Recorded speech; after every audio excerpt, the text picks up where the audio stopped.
പ്രിയപ്പെട്ടവരെ, ഈ ലക്കം ആഴ്ചവട്ടം പരിശോധിക്കുന്നത് ലോകസഭാ തെരഞ്ഞെടുപ്പിൽ കടുത്ത മത്സരം നടക്കുന്ന കോഴിക്കോട് ജില്ലയിലെ 2 ലോക്സഭാ മണ്ഡലങ്ങളിലെ തെരഞ്ഞെടുപ്പ് രാഷ്ട്രീയത്തെക്കുറിച്ചാണ്.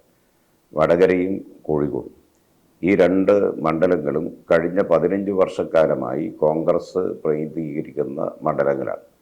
2 മണ്ഡലങ്ങളെയും ദീർഘകാലം പ്രതിനിധീകരിച്ച കോൺഗ്രസ് നേതാക്കന്മാരായ എംപിമാർ മണ്ഡലത്തിൻ്റെ പൊതുവായ വികസന കാര്യങ്ങളിൽ അങ്ങേയറ്റം ഉദാസീനത പുലർത്തി വരികയായിരുന്നു.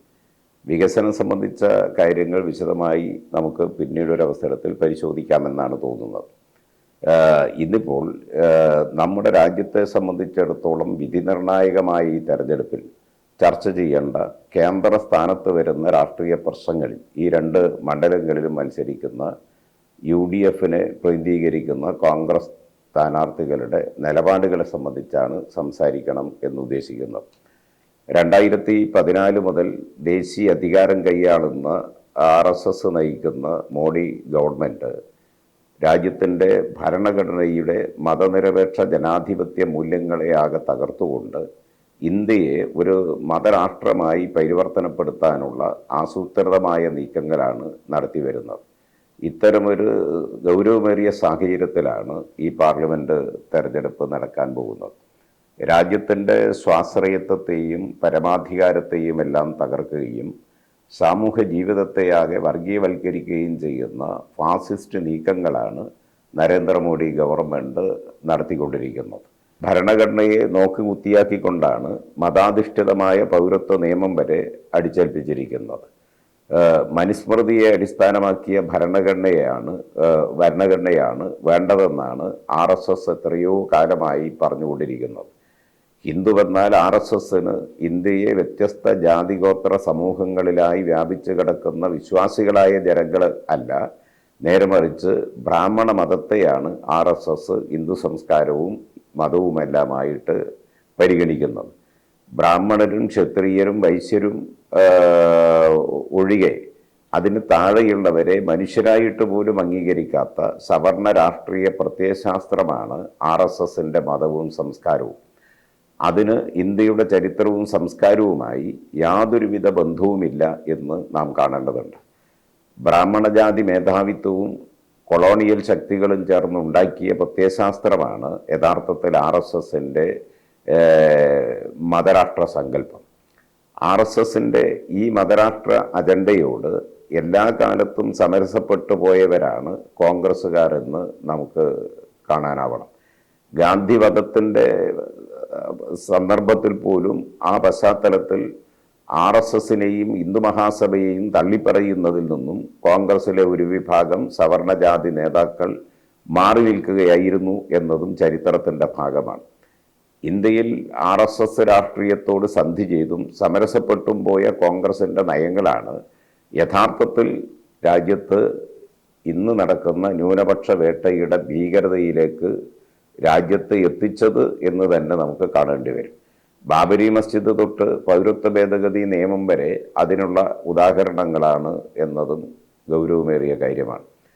464 വർഷക്കാലം അയോധ്യയിലെ മുസ്ലിങ്ങൾ തലമുറകളായിട്ട് നിസ്കരിച്ചു പോന്ന പള്ളിയാണ് 1992 ഡിസംബർ 6-ാം തീയതി നരസിംഹറാവു എന്ന അക്കാലത്തെ പ്രധാനമന്ത്രിയുടെ നേതൃത്വത്തിലുള്ള കോൺഗ്രസ് ഗവൺമെൻറ്റിൻ്റെ സഹായത്തോടെ RSS ഭീകരവാദികൾ തകർത്ത് കളഞ്ഞത്.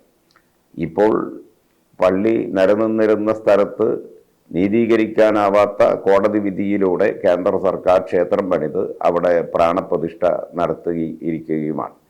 തെരഞ്ഞെടുപ്പിനെ മുന്നിൽ കണ്ട് വിശ്വാസത്തെ ഉപയോഗിച്ച് ഭൂരിപക്ഷ ധ്രുവീകരണം ഉണ്ടാക്കാനാണ് മോഡി ഗവൺമെൻറ് തിടുക്കപ്പെട്ട് പ്രാണപ്രതിഷ്ഠ നടത്തിയത്.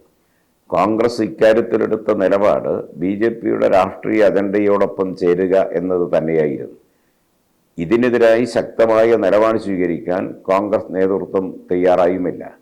അതുമാത്രമല്ല, കോൺഗ്രസ്സുകാർക്ക് പ്രാണപ്രതിഷ്ഠയിൽ പങ്കെടുക്കാൻ അനുവാദം കൊടുക്കുകയും ചെയ്യുന്ന നിലപാടാണ് കോൺഗ്രസ് നേതൃത്വം സ്വീകരിച്ചത്. വടകരയിലും കോഴിക്കോട്ടും മത്സരിക്കുന്ന കോൺഗ്രസ് സ്ഥാനാർത്ഥികൾ ഇക്കാര്യത്തിൽ വോട്ടർമാരോട് കോൺഗ്രസ് നേതൃത്വത്തിന്റെ നിലപാട് ശരിയായിരുന്നോ എന്ന് തുറന്നു പറയാൻ തയ്യാറാകേണ്ടതുണ്ട്. ഇത് മതനിരപേക്ഷവാദികൾ അവരുടെ മുമ്പിൽ ഉന്നയിക്കുക തന്നെ ചെയ്യും. ഇവിടെ CAA ഉൾപ്പെടെ മോഡി ഗവൺമെന്റ് കൊണ്ടുവന്ന മതരാഷ്ട്ര അജണ്ടയിൽ നിന്നുള്ള എല്ലാ നിയമനിർമ്മാണങ്ങളെയും പിന്തുണയ്ക്കുകയാണ് യഥാർത്ഥത്തിൽ കോൺഗ്രസ് MPമാർ പാർലമെന്റിൽ ചെയ്തത്. NIA, അതുപോലെ UAPA നിയമ ഭേദഗതികൾ, മുത്തലാഖ് നിരോധന നിയമം, ഇതെല്ലാം ഈ പ്രശ്നങ്ങൾ ഈ ഘട്ടങ്ങളിലെല്ലാം BJPയോടൊപ്പം കൈപൊക്കി പാസാക്കിയ കോൺഗ്രസ് MPമാരും വടകരയിൽ നിന്നുള്ള അന്നത്തെ MP മുല്ലപ്പള്ളി രാമചന്ദ്രനും കോഴിക്കോട്ട് നിന്നുള്ള MK രാഘവനും ഉൾപ്പെടെ എല്ലാവരും ഇതിനെ പ്രത്യക്ഷമായും പരോക്ഷമായും അനുകൂലിക്കുന്ന നിലപാടാണ് പാർലമെന്റിൽ സ്വീകരിച്ചത്. മതാധിഷ്ഠിതമായി പൗരത്വ ഭേദഗതിയെ പാർലമെന്റ് പാസാക്കിയ നിയമമെന്ന് പറഞ്ഞ് BJPയെ പോലെ തന്നെ നടപ്പാക്കാതിരിക്കാൻ പറ്റില്ല എന്ന് വാദിക്കുകയാണ് മല്ലികാർജുൻ ഖാർഗെ മുതൽ VD സതീശൻ വരെയുള്ള കോൺഗ്രസ് നേതാക്കൾ. പത്രക്കാരുടെ ആവർത്തിച്ചുള്ള ചോദ്യത്തിൽ നിന്ന് CAA നിയമത്തെക്കുറിച്ച് ഒരക്ഷരം പറയാതെ ഒഴിഞ്ഞു മാറുകയായിരുന്നു കോൺഗ്രസ് അധ്യക്ഷൻ എന്ന കാര്യവും നാട്ടുകാർ കണ്ടതാണ്. ഇക്കാര്യങ്ങളിലെല്ലാം BJPയുടെ നിലപാട് പങ്കുവെക്കുന്നവരാണ് കോൺഗ്രസ്സുകാരെന്ന യാഥാർത്ഥ്യം വോട്ടർമാർ ഇന്ന് തിരിച്ചറിയുക തന്നെ ചെയ്യും.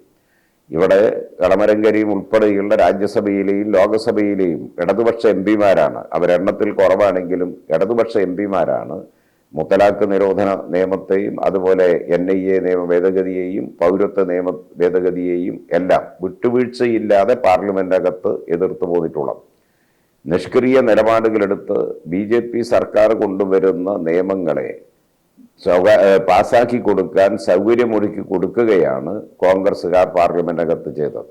ഈ കാര്യങ്ങളെല്ലാം വടകരയിലെയും കോഴിക്കോട്ടെയും പൊതുവെ കേരളത്തിലെ എല്ലാ മണ്ഡലങ്ങളിലുമുള്ള വോട്ടർമാരും പരിഗണിക്കും എന്നത് ഉറപ്പാണ്. ഇടതുപക്ഷമുണ്ടെങ്കിൽ മാത്രമേ, ഇടതുപക്ഷത്തിന്റെ അംഗബലം പാർലമെന്റിൽ ഇന്നത്തേതിനേക്കാളും വർദ്ധിതമായ നിലയിൽ ഈ തെരഞ്ഞെടുപ്പിനെ തുടർന്ന് ഉണ്ടായെങ്കിൽ മാത്രമേ RSSന്റെ മതരാഷ്ട്രവാദത്തെയും കോർപ്പറേറ്റ് നയങ്ങളെയും ശക്തമായി തുറന്നു കാട്ടാനും പ്രതിരോധിക്കാനും കഴിയൂ എന്നതാണ് കഴിഞ്ഞകാല അനുഭവങ്ങളെല്ലാം വ്യക്തമാക്കുന്നത്.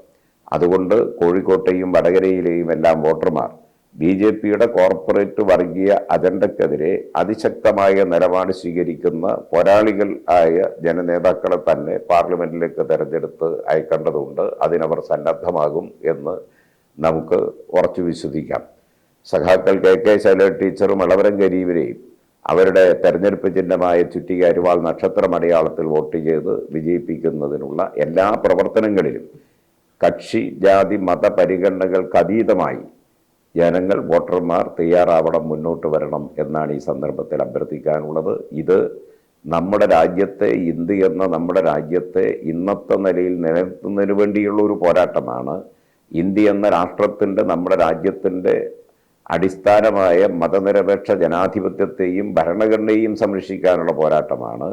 അതിന് രാഷ്ട്രീയമായും ചിന്താപരമായും എല്ലാം നിലപാടും സന്നദ്ധതയുമുള്ള ജനനേതാക്കളെ തന്നെയാണ് ഇടതുപക്ഷ ജനാധിപത്യ മുന്നണി തെരഞ്ഞെടുപ്പിൽ മത്സരിക്കുന്നതിന് സ്ഥാനാർത്ഥികളായി നിശ്ചയിച്ച് നാടിൻ്റെ മുമ്പിൽ, ജനങ്ങളുടെ മുമ്പിൽ അവതരിപ്പിച്ചിരിക്കുന്നത്. അവരുടെ വിജയത്തിന് സഖാവളമരം കരീമും അതുപോലെ KK ശൈലജ ടീച്ചറും ഉൾപ്പെടെയുള്ള ഇടതുപക്ഷ ജനാധിപത്യ മുന്നണിയുടെ സ്ഥാനാർത്ഥികളുടെ വിജയത്തിന് എല്ലാവരും രംഗത്തുണ്ടാകണം എന്ന് ഒരിക്കൽ കൂടി അഭ്യർത്ഥിക്കുന്നു.